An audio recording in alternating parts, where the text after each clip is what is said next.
Hey there, Chief Meteorologist Matt Lawpon joining you once again here. We just got done talking to the folks over at the American Red Cross about some of their shelters and things going on here across North Mississippi, things they're doing to ensure that people stay warm, and of course, giving you that phone number, 1-800-RED-CROSS, among some local information there. We have a different live stream that you can go and find in our feed there about that. We want to talk with folks over at Mississippi Department of Transportation. There are a couple different layers with obviously getting needs where they need to go, and the folks at MDOT are working as hard as they can as well to try to, as they have before the event, make sure things are passable and everything is in good shape. Joining me from the Mississippi Department of Transportation is David Kenney. He is the Public Information Officer, basically the person that talks to people about sorts of things. And you guys have had a busy few days, surely, with this major event.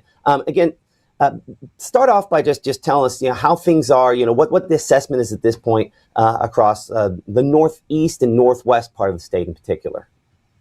Yeah, the north part of the state, entire north part of the state, we still have ice on roads and bridges. We are happy to say that our interstates and four-lane highways are all open at this time, but because they're open doesn't necessarily mean it's safe to travel. At this time, we're still recommending emergency travel only still because of interstates like I-55, I-22, major routes like that are still covered in ice. I'm watching the traffic cameras this morning. Traffic is still moving, but there's still a good layer of ice on there, so people really have to slow down. Now, what's continuing to happen, is our crews are going out today probably in the biggest force they've probably been able to do since this storm hit Friday, Saturday, is they're going to be out plowing as much as they can. Our hope is that today the indications are in the forecast that temperatures will rise above freezing and continue to help in that ice melting effort. Once we start breaking that ice up, that allows our plows to get in there and really push that stuff out of the way and clear the roadway. But we're asking people, emergency travel only right now. If they do get out and get on these interstates and highways, just take it easy, take it slow, and maintain a slow speed, and realize that ice is going to form on bridges and overpasses before it forms on the roadway. So your braking distance is going to be greatly reduced. But we just want everyone to stay safe out there, slow it down, and just allow extra time to reach your destination. Yeah, I think one thing people don't realize is the first day or so sun hits it, especially sleet, it's not a good thing. You go from something that is slushy and passable to then freeze as a hard crust on top. And that second day after sun, and that would be this morning, the night we had last night and this morning, sometimes is more slick than the first day. So that you don't have plows that can dig into that. It has to start melting before the plows can get in there. That takes time. Yes, it does. And then at night, over the next few nights, the temperatures are going to go back down below freezing. So we're going to have black ice forming and this ice recreating itself on the roadways. But when we can get our plows in and start breaking some of this stuff up, they're pretty effective in clearing the roadways. Other than that, we're going to continue to treat the roads, putting down salt to hopefully melt away any ice that forms, and then slag on top of any ice that forms to provide traction. This is a fairly widespread effort you guys are undergoing to try to get this, back kind of in place, back under control. I went and pulled up satellite here, and this is not cloud cover. This is the widespread nature of what is largely ice, not snow, but ice in some form or fashion, either sleet or some kind of sleet snow mix. This is a large area to try to have to contain, but you guys don't cover every single road. We're talking major roadways in particular, which leaves a lot of these back roads, that last mile that we keep talking about that's most difficult for folks to traverse. That's the one that where you guys don't necessarily maintain, right? That's exactly right. Our responsibility is for interstates, highways, which can be 4-lane or 2-lane, but we do not do city streets or county roads. So those will be up to municipalities and counties to handle treatment and clearing of those roads. But what we're doing is strategic. We had crews from South and Central Mississippi moving up into North Mississippi today to assist the crews there, the maintenance crews, and their plowing and clearing efforts. We're just hoping to increase the manpower, the number of snow plows on the road. We have over 120 snow plows in our fleet, and that's a pretty good number for a state that normally doesn't have to deal with winter weather. So we're going to try to get as many of those trucks out there today as we can to help in that clearing effort. We just ask people to be aware that our crews are out there working and give them space to do this important work. It'll get traffic moving at a faster rate. Yes, you guys have to have the room to do it. I know sometimes you go in 2 or 3s down the road. I know that even I, when trapped a few years ago, saw like a fleet of like 3 of them coming down the road a day and a half later and said, well, why weren't they here sooner? You know, there are certain road conditions where you can do something, but until that ice starts to melt a little bit, you've got some issues. That's right. We'll be out treating where we can, and we also want to maintain the safety of our workers. As you know, this ice storm was pretty significant. The main threat was trees and power lines falling across our roadway. So we're working closely with local utilities to clear those power lines, some of them entangled in trees, out of the roadway. And we've heard back from those utility companies that with our assistance, they can work about 10 times faster with our plowing and our tree clearing efforts, working alongside of them, because they're just responsible for the power lines. But we can help get the trees out of the roadway. And once that happens, they can move on to the next job. And that the trees in the roadways, I think, might be some of the most significant issues that are out there at this point, because I mean, with every one of those, you're not just going to run a plow into that and keep going. Those have to be cleared. And most of the plows are probably not on those secondary roads where you have trees. Those right-of-ways are typically cleared well back beyond that there. You know, some folks will say, you know, well, why did it get this bad? You know, I saw people treating. You know, treatment only works so well when you have the rain component. Can you speak to how that kind of works? That you know, you put the brine down and then it rains. You know, how effective is it in that scenario when you get the freezing rain and then you put something else on top of that? Sure. We launched our largest salt brine pretreatment operation in the state of Mississippi ever, starting last Thursday. And so we covered all interstates and 2-lane highways and some, most of all of the 4-lane highways.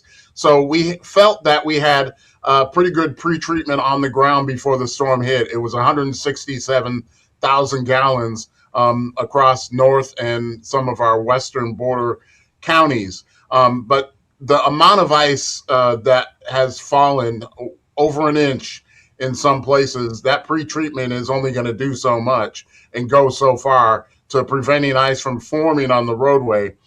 So the amount of ice that we got was significant. We did everything we could on the front end to prevent icing on roadways. Now we've moved into the recovery phase where we're out there plowing and treating the roadways and trying to get off what is still there. And it's a pretty good amount in many places. Yeah, I'm looking at a lot of these cameras up along I-22, primarily closer to DeSoto County, Marshall County. I mean, that's a different scenario than what some other folks had. You get far enough northwest there, and there was kind of a snow and sleet component. You don't have as many power outages, so folks maybe get a little more cabin fever because they are at home and they want to get out. But I mean, those trucks are moving very, very slowly and hopefully cautiously out there. Those roads aren't good still. Right, they're pretty rough, but the trucks are going slow. These are probably more experienced drivers in winter weather than many of the people in Mississippi are. So hopefully they know what they're doing, taking it slow. We did have a pretty bad backup on I-22 yesterday after trucks were involved or in a crash or couldn't make it through. We had some of our equipment go out there and tie up and remove them from the roadway to get traffic moving again. But once again, if people do go out, take it very slow. The interstates are open. It's going to be up to you, but we just recommended emergency travel at this time. Yeah, I think that's a fair statement, especially up here in the northwest part of the state. I'm pulling up your guys' traffic site, and basically it shows slowdowns everywhere from New Albany northwest in the part of the state. And then I-22, I mean, not I-22, I-55 with issues all the way down through Yalobusha County at least. That's still a large portion of the area that's going to have some issues for the next couple of days. When do you think, and again, maybe this is more a meteorology question anyway, but when do you hope to have roads where they are clear enough for reasonable travel based on just experience and kind of the situation you're hearing from folks in the field?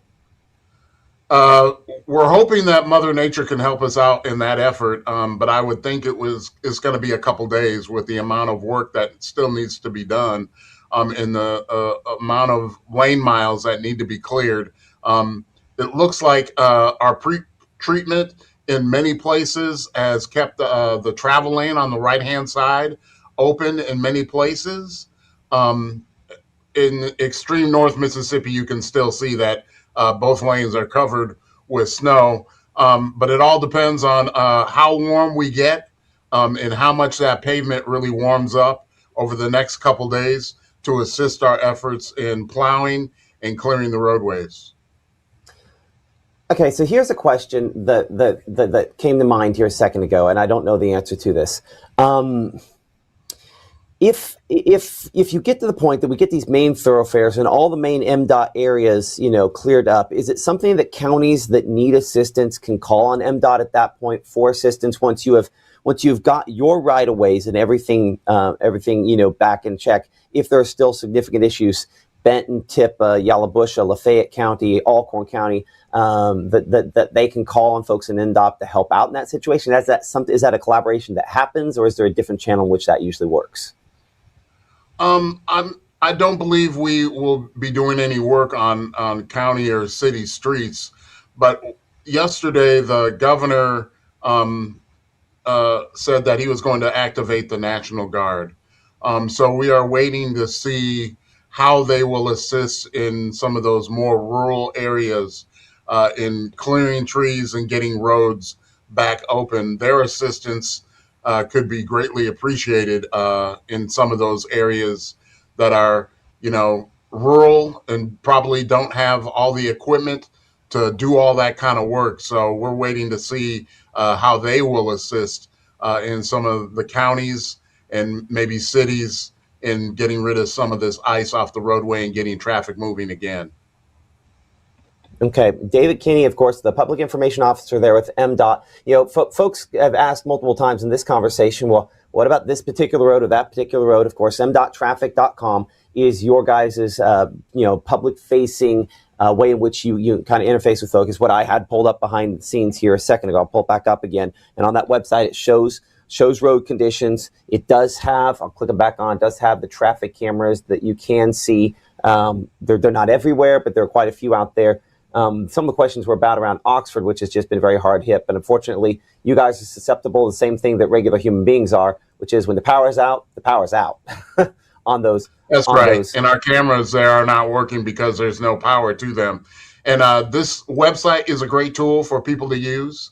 Also, they can download the MDOT traffic app and have it on their phone so they can take it with them. And what you can do with that is it gives real-time updates on traffic and road conditions, just like the website. And in addition, you can plug in routes on the app, and it'll tell you real-time traffic conditions along your route, whether or not you're going to see any closures, just to help you on your way to your destination. So we just recommend people download this app, have it on their phone, take it with them on the road, and it should assist them in traveling, whether it's during this winter weather event or anytime. As I look at some of these roads, and again, there are just so many snowpacked and icy roads in west and northwest Mississippi in particular. I'm reminded about the fact that, and I was looking at, I looked at this one while you were talking a second ago, and then I looked down I-55 at just in particular northern Panola County, where you have spots that are just, the northbound lanes there are rough. There becomes a time of day where it's been sunny 2 days in a row. Someone goes out, they have to get to work. Someone's told them they need to go. And we end up in a situation with cold tonight where you maybe get stuck on the side of the road for a little while. I mean, I think the general consensus is we're maybe not quite at just emergency travel only, but you really have to need to go before you need to go someplace in a lot of these spots, right? Yeah, we realize that there are responders, people in the medical field that really do have to get to work, and some of those people are getting out there and going. And in many cases, it is an emergency. They are helping save lives, and no doubt they got to go. But we just ask people if they do get out there to take it slow. I'm sure there's people who have driven uh, over the last couple days and have been able to make it to and from their destination. It's just slow go out there. The roads are open, but we just want people to be really, really careful. Okay. Anything else you'd like to add, Mr. Kenney? We just ask that people give our people space to do this work. If you're out there driving and you have to drive and travel, just give our crews and other vehicles around you space.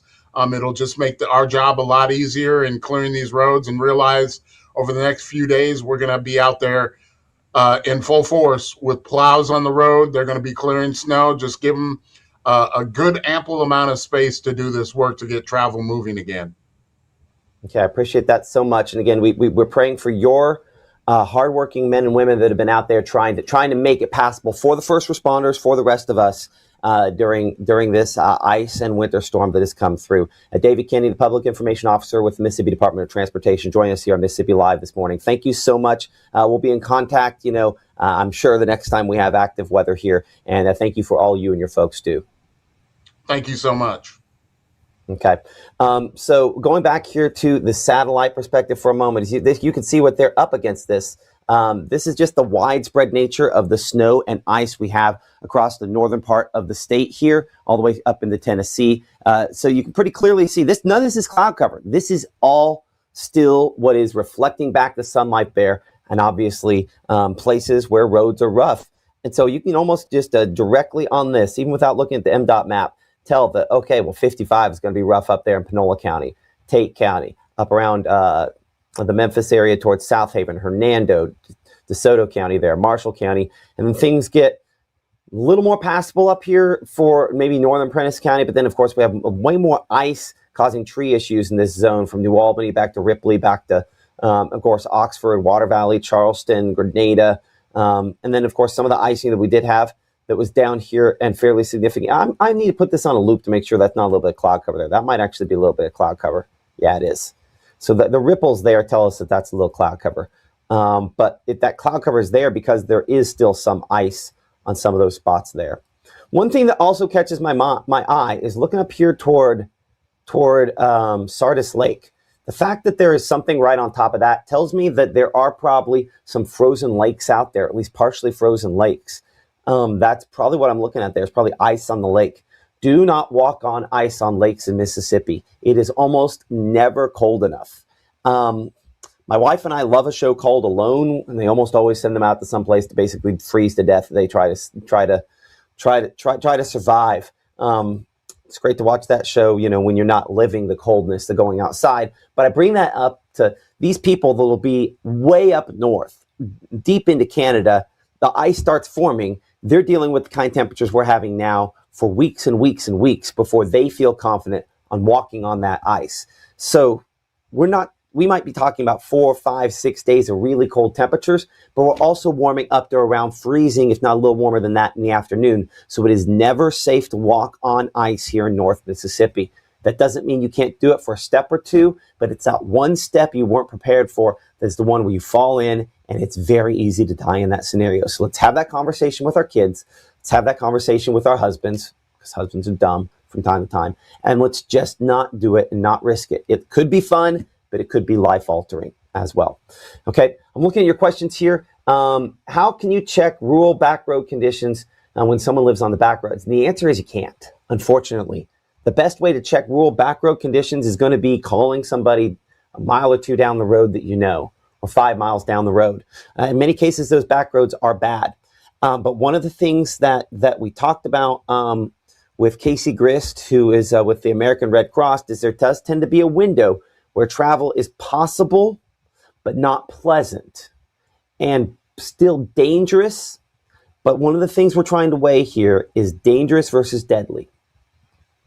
And with the cold temperatures we've had and will continue to have, the potential for deadly cold air remains significant. And so if you are trapped, we need to try to get in contact with some authority that might be able to help us to either get connected with somebody or possibly be able to bring us to a warming shelter, a warming station.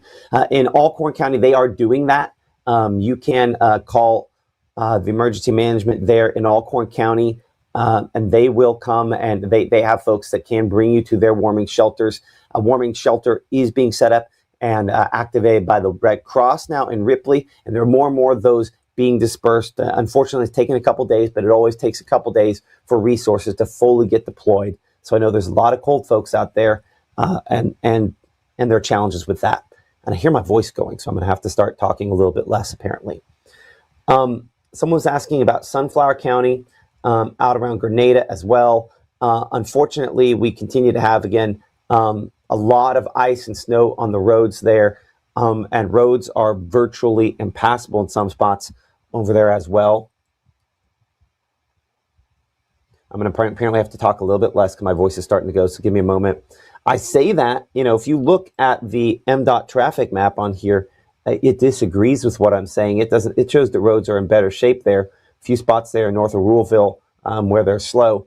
But those would be main state highways versus other things.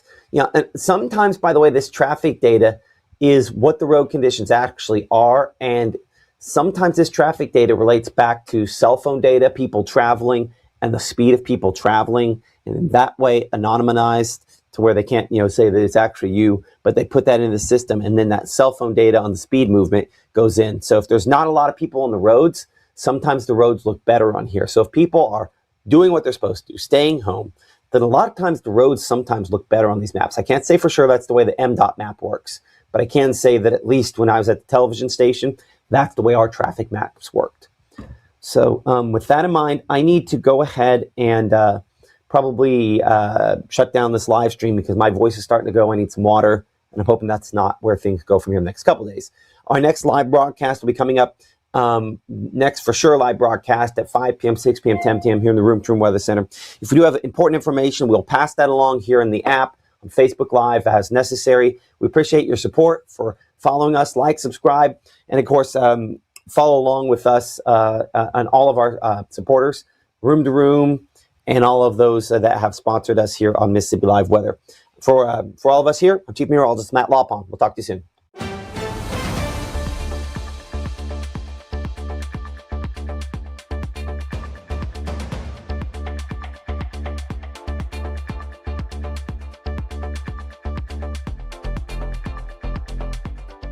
Game day brings its ups and downs, celebration and disappointment, anxiety and relief, friends and enemies.